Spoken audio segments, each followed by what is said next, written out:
After a long and exciting day one, the teams got to wake up on this amazing hillside. And preparation started for the new day.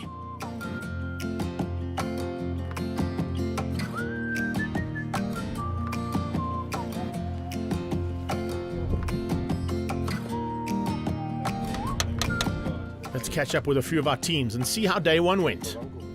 Yeah, what can we say? It happens. At least we were all okay, and we had great fun. But sometimes you make a little misstep and then boof, boof, boof. But unfortunately, we've lost our engine mountings, gearbox mountings, so we will not continue further. I think it's a bit risky on the whole system to do that. These events are what you remember in life, and you know, life is not about the money you make, but the moments you make it, you can recall and remember. And yeah, it's worth it. Even if something like this happens, it's worth it. I mean, here we stand on top of a mountain with a lot of jeeps. We're surrounded by nothing but nature, and you know, it's a privilege to just be here. I think it was an awesome day. Quite hectic. But at the end of the day, I think everybody got to the camp safe. It's okay. A few little modifications and a few little adjustments. The teams are about to head out and start moving north into Swaziland to see what day two was going to bring. Some amazing landscapes and views for the teams to go and view.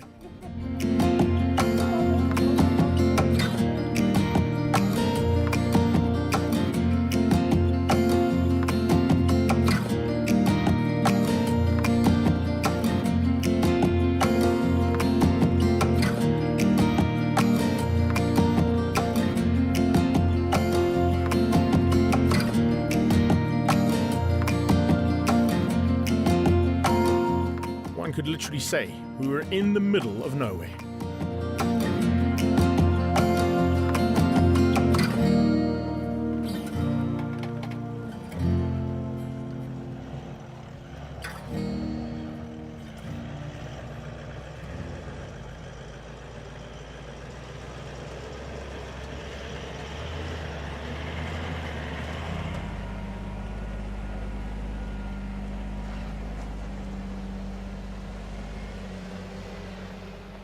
The first major obstacle for day two, the rock gardens. This is the first of two sections. As you can see, full of rocks. Yeah, some hair-raising moments. So far, so good. Only running 35, so trying to keep up with the guys with 37s and the one guy with 40s. But yeah, a couple of dings and scratches, but really, really awesome so far. Really, really enjoying it. But first time wheeling, very, very different. And the cars are so different with so much weight in them. You know, you usually go on a little trail somewhere with a cooler box. Yeah. But to have a fully loaded Jeep, the characteristics changes so much. I mean, the rollover angles, all of that is completely different. The way it goes over rocks. So you really, really got to watch yourself. Yeah. And this is a proper trail. This is, I think, what 4x4s were built for. You know, so you know, there's a lot of overlanding Jeeps being built now, and I think guys are getting more and more into this. So it's not about just going somewhere, doing a trail, and staying in a hotel. I think the guys want to start overlanding again, and this is it. Well, this is extreme overlanding, but yeah, very, very awesome. Loving it. For me, Jeep first of all, but I'm a bit biased. Definitely, you know, I'm running 35s on this rig, and I've battled in a few sections. So I think 35s is a minimum. But yeah, lift kits and stuff like that, nothing lower than a 3-inch lift kit. Guys that are experienced, I mean, everyone's helping everyone on this event, so it's really been awesome. You know, you haven't felt that you're on your own at all. And the guys know what they're talking about, so you can see the experience on the guys. Yeah, I wouldn't go and do an event like this if you're not an experienced driver. You will damage your vehicle, especially if you go with unexperienced other drivers. But yeah, definitely experienced drivers, and they help you through the whole time. Yeah.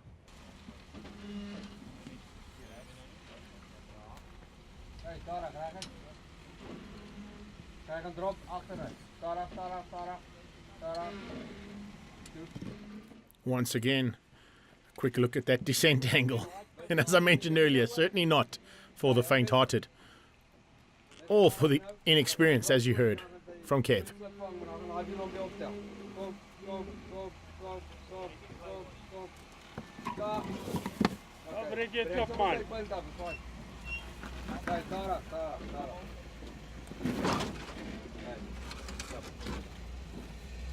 It's a highway.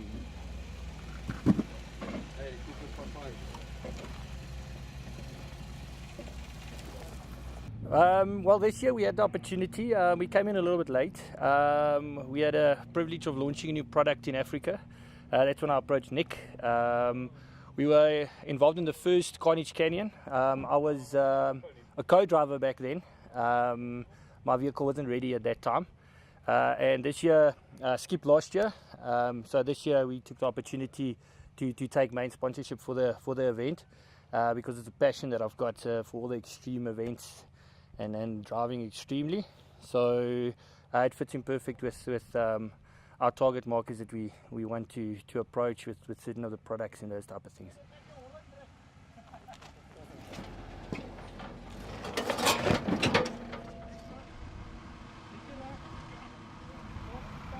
The two remaining Pajeros still doing an incredible job, considering that they don't have the same flex capabilities as the Jeeps.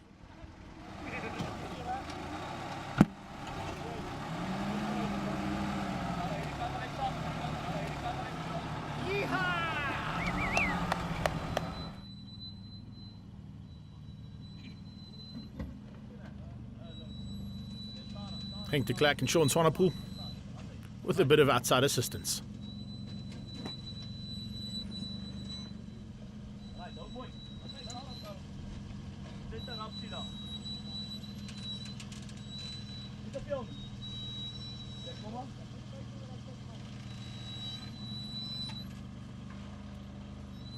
As you can see, it's not all about speed.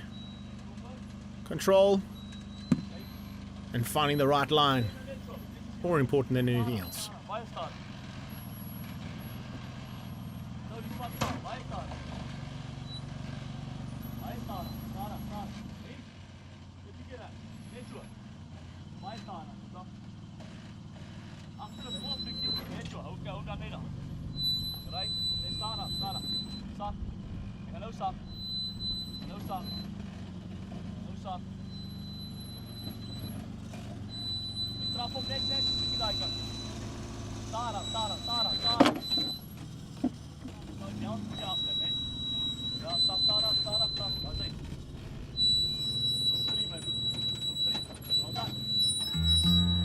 Try to take it a little bit easier though, as they head down the Snake River Pass.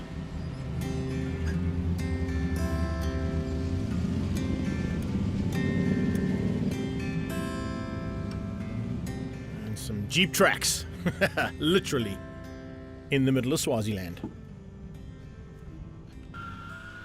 There's a nice onboard, how those tires are working to try and find traction.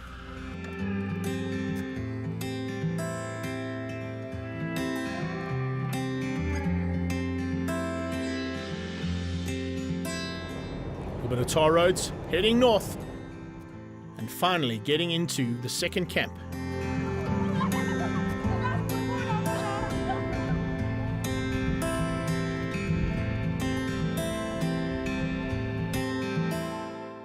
Second camp is at Zone Falls. And the drivers will be looking forward to a little bit of rest and a little bit of relaxation before they head into day 3.